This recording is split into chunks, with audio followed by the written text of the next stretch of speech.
سلامونه. په دې ویډیو کې به د افغانستان او سویلي افریقا په سیالۍ لږې خبرې وکړو. دا سیالي د افغانستان لپاره په ځانګړې توګه ډیره زیاته مهمه ده. سویلي افریقا لا هم د دې چانس لري چې له نیوزیلند سیالي وګټي او په دې نړیوال جام کې مخکې لاړ شي، اتو غوره لوبډلو پړاو ته لاړ شي. خو که افغانستان خدای مکه دغه سیالي بایلي، نو د اتو غوره پړاو ته یا سوپر 8 ته د تګ چانسونه تقریبا ختمیږي.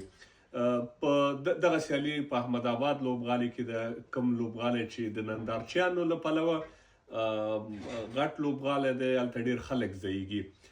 د افغانستان لپاره خوبي دی یا ښېګڼه دا ده چې هلته راشد خان ډېرې زیاتې سیالۍ کړي دي، نور احمد هم ډېرې سیالۍ کړي دي، او په هغې لوبغالي باندې عظمت الله عمرزي یوه ښه پاڼۍ هم په یو ورځني کرکټ کې ترسره کړې چې 3 نوي منډې کړي دي.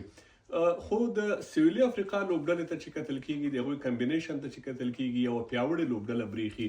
او له تېرو څو کلو راهیسې سویلي افریقا هر ځل په نړیوالو جامونو کې د ورلډ کپ د ګټلو کاندیده لوبډله وي. داسې بریښي، خو په ډېر کم ځای کې هغوی خویږي او فاینل نشي ګټلی. دا ځل هم تر ډېره پورې خلک اسټرالیا نه یادوي، نیوزیلند نه یادوي، پاکستان او انګلستان دا لوبډلې نه یادوي، خو خلک او د کرکټ مبصرین وایي چې سویلي افریقا به وکړی شي چې له انډیا سره فاینل ته ووځي. نو د دې نه معلومیږي چې دغه یوه پیاوړې لوبډله ده. خو د افغانستان لوبډله هم یوه ډیره متوازنه لوبډله ده، یوه ښه لوبډله ده. د دې چانس لري او د دې وړتیا پکې شته چې افغانستان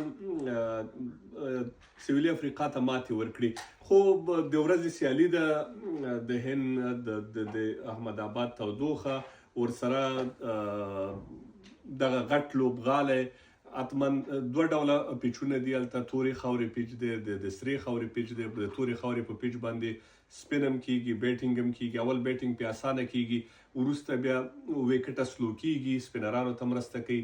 د سرې خاورې پیچ چې دی، هغه اسټرالین خاوره چې ده، هغه باندې باونس کیږي، د فاست بالرانو لپاره ښه وي. خو بیا هم بال په ویکټه په بیټ ډېر ښه راځي.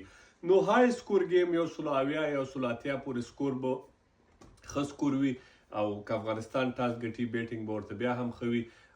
زه فکر کوم چې نور احمد په لوبډله کې پکار دی. که نور احمد خدای مکړه ښه پرفارم هم نه کوي، خو زموږ په لوبډله کې یو کلیدي لوبغاړی دی، هغه باید په لوبډله کې وي. که ضیا شریفي په لوبډله کې نه اچوي، کوم زه فکر کوم ډېره تشه به محسوس نشي. خو د یو ښه فیلډر په توګه موږ پوهیږو چې ضیا تر فاروقي یو ښه فیلډر دی. خو فاروقي که په نوي بال باندې هغه سوینګ کولی شي، هغه لوبډلې ته معلومیږي، نو فاروقي هم ضروري دی. په دې هیله چې افغانستان دغه سیالي وګټي.